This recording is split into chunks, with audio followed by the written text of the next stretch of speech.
আজিকালিৰ অসমীয়া যুৱকে কেৰাণী মহৰী চকীদাৰৰ চাকৰি কৰিব, দৰকাৰ হ'লে গুৱাহাটীত গৈ 10,000 টকাত কোম্পানীত কাম কৰিব, তথাপিও খেতি নকৰে। হোৱাটছআপত ষ্টেটাছ দিয়ে, ফেচবুকত পোষ্ট দিয়ে যে পথাৰো আমাৰ বজাৰো আমাৰ।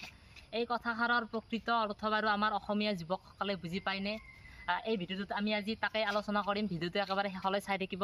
পথাৰত যাম, মানুহে কেনেদৰে কষ্ট কৰি খেতি কৰে সেই কথা দেখুৱাবলৈ অলপ আপোনালোকক চেষ্টা কৰিম। ভিডিঅ'টো আপোনালোকে একেবাৰে শেষলৈ চাই থাকিব। পথাৰো আমাৰ বজাৰো আমাৰ, এই বাক্যশাৰী শুনিবলৈ একেবাৰে শুৱলা। আমাৰ অসমীয়া যুৱক যুৱতীসকলৰ আৱেগৰ লগত জড়িত এটা শুৱলা বাক্য। কিন্তু এই বাক্যশাৰীৰ প্ৰকৃত অৰ্থ বাৰু আমাৰ অসমীয়া যুৱক যুৱতীসকলে বুজি পায়নে? এই বাক্যশাৰীৰ প্ৰকৃত ৰূপায়ণ বাৰু হৈছেনে? আমি এবাৰ অসমীয়া যুৱক যুৱতীসকলে চালি জাৰি চোৱা দৰকাৰ। কিয়নো আমাৰ অসমীয়া যুৱকে দিনভৰ পথাৰত ক্ৰিকেট খেলিব পাৰে, কিন্তু পথাৰত খেতি কৰিব নোৱাৰে। আমি যদি খেতিক আমাৰ প্ৰধান জীৱিকা হিচাপে নলওঁ, আমাৰ উঠি অহা যুৱকসকলে অনাগত সময়ত কিন্তু অসমত ভয়ংকৰভাৱে নিবনুৱা সমস্যাই দেখা দিব। আমি চাকৰিৰ পিছে পিছে দৌৰি থাকোঁতে আমি একেবাৰে ভয়ংকৰভাৱে নিবনুৱাৰ ফালে ধাবিত হ'বলৈ ওলাইছোঁ। গতিকে আমাৰ অসমীয়া যুৱকসকলে খেতি কৰাৰ বাদে বেলেগ উপায় নাই। আজিৰ এই ভিডিঅ'টোত আপোনালোকক অলপ খেতিৰ বিষয়ে দেখুৱাবলৈ চেষ্টা কৰিম, মানুহে কেনেদৰে কষ্ট কৰে আজিৰ এই ভিডিঅ'টোত দেখুৱাবলৈ চেষ্টা কৰিম। গাইজ, আমি এতিয়া যাবলৈ ওলাইছোঁ পথাৰত মানে আমি জলপান লৈ যাম। এয়া জলপান ঠিক কৰি আছে, আমি এতিয়া যাম, বঢ়িয়াকৈ যাম। ঠিক আছে, আমি পথাৰত লগ পাম আপোনালোকক। ব'লা, আমি খেতি পথাৰ আহি পালোঁ। এয়া চাব পাৰে, এই তাত আছে পিকু আছে, সি কাম কৰি আছে। তাৰপিছত এইফালে চাব পাৰে কইঠা আনি আছে, এইফালে আছে কইঠা তোলা ঠাইখিনি। এয়াই হ'ল পথাৰখন যলৈকে আমি আহিছিলোঁ। নামিবলৈ ইচ্ছা আছিল, কিন্তু জোক আছে বুলিহে ভয় লাগিছে। আছে নেকি ইয়াত জোক আছে নেকি? হয় নেকি? তে নামি চাব পাৰি এবাৰ? পাৰি। ঠিক আছে বাৰু, চেষ্টা কৰিম। আহক। সিহঁতে খেতি আছেনে? আছে। তোনাৰে নেকি এই খেতিখিনি? তোনাৰ নেকি? বৰদেউতাৰে। ঠিক আছে। খেতি অলপ চলপ আছে। হয় নেকি? কিমান বিঘামান আছে? এনে 2.5 বিঘা 3 বিঘামান কৰা যায়। ঠিক আছে। এইগিলা খেতিয়ক মানুহ গাইছ, চাব পাৰে আপোনালোকে। ৰিয়েল অসমীয়া এইবিলাক। আপোনালোকে যিফালে চকু দিয়ে সেইফালে খেতি, মুঠতে চাৰিওপিনে খেতিয়ে খেতি। চাব পাৰে আপোনালোকে চাৰিওফালৰ দৃশ্য।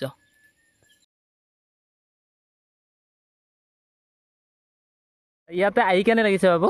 খেতিবিলাক চাই কেনে ভাল লাগিছে। হয় নেকি? চাব পাৰে গাইছ আপোনালোকে, চাৰিওভাগে খেতিয়ে খেতি, একেবাৰে সেউজীয়া পৰিৱেশ। এয়া হ'ল আচল অসমীয়াগিৰি। যিসকলে নিজকে অসমীয়া বুলি দাবী কৰি থাকে, তেওঁলোকতকৈ এইবিলাক দেখি এনেকুৱা লাগে যেন আমি সঁচাকৈ এজন অসমীয়া মানুহ। গাইছ, এনেদৰে কঠীয়া তোলা হয়, চাব পাৰে। ৰোৱাৰ আগতে এনেদৰে কঠীয়া তোলা হয় প্ৰথমতে। ইমান ধেমালি কথা নহয়, বহুত কষ্ট হয়। আপোনালোকে চাবই পাৰে তেওঁলোকে প্ৰথমতে কেনেদৰে কষ্ট কৰি আছে। প্ৰথমতে ভুই কঠীয়া তুলি আছে, চাব পাৰে আপোনালোকে। এবাৰ দেখুৱাই দিয়া সেইফালে। এনেদৰে পথাৰত জলপান খাই কোনে কোনে ভাল পায়? গাইছ, এনেদৰে পথাৰত জলপান খোৱাৰ মজাই বেলেগ ন? আপোনালোকে কোনে কোনে খাই পাইছে কমেণ্ট কৰি জনাবচোন। আমাৰ এই অঞ্চলৰ যিমানবোৰ মানুহ আছে, সেই সকলো মানুহে খেতি কৰে।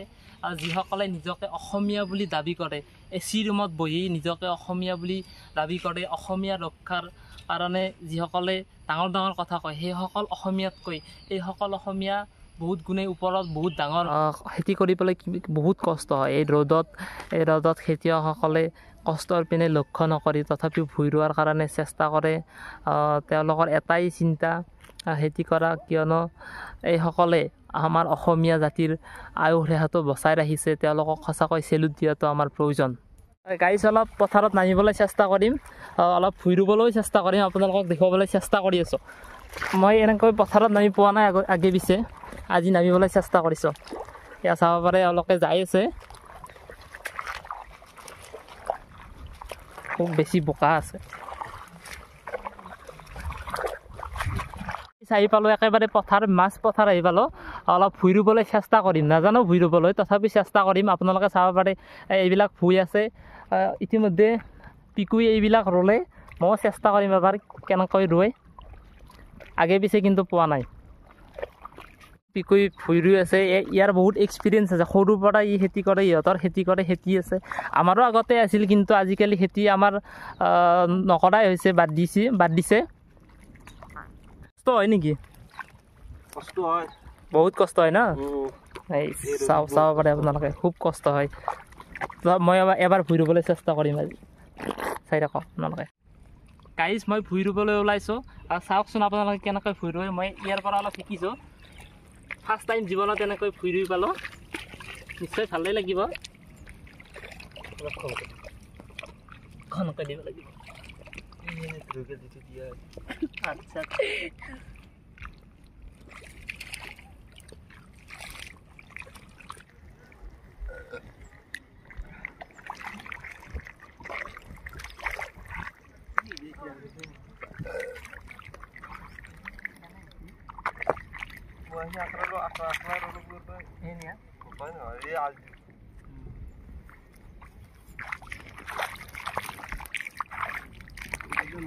প্ৰথমবাৰৰ বাবে এনেকুৱা এক্সপিৰিয়েঞ্চ ল'লোঁ খুব ইচ্ছা আছিল জীৱনত এবাৰ ভুঁই ৰুই চাবলৈ গতিকে সেই ইচ্ছাটো পূৰণ হ'ল আজি খুব এনজয় কৰিলোঁ এনেদৰে এনজয় কৰি খুব ভাল লাগিল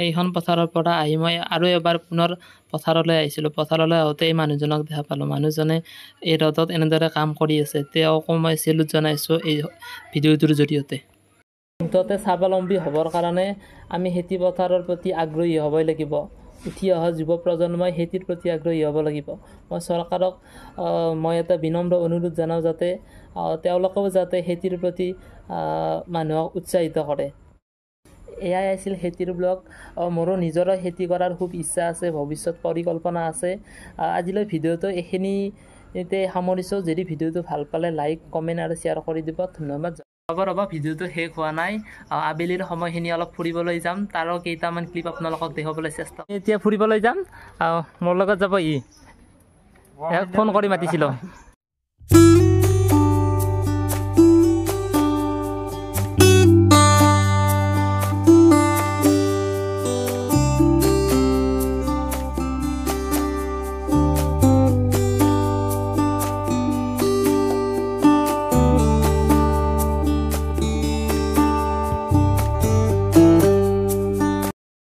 এই গাইজ এতিয়া ওলাই আহিছিলোঁ ওলাই আহি অলপ ইয়াতে জিৰণি লৈছোঁ চাব পাৰে পিছফালে সেউজীয়া পথাৰ আছে আমাৰ সন্মুখতে আছে মেইন পথটো চাব পাৰে এয়া পথৰ কাষত অলপ জিৰণি লৈছোঁ আপোনালোকক দেখুৱাম ইয়াৰ সেউজীয়া পৰিৱেশ চাই দেখিব এয়া চাব পাৰে সেউজীয়া পৰিৱেশ এই ৰাস্তা এইটো ৰাস্তাটোৰ একদম গাড়ী অহা যোৱা কৰি থাকে কিন্তু ইয়াৰ পৰিৱেশটো খুব ভাল লগা চাব পাৰে আপোনালোকে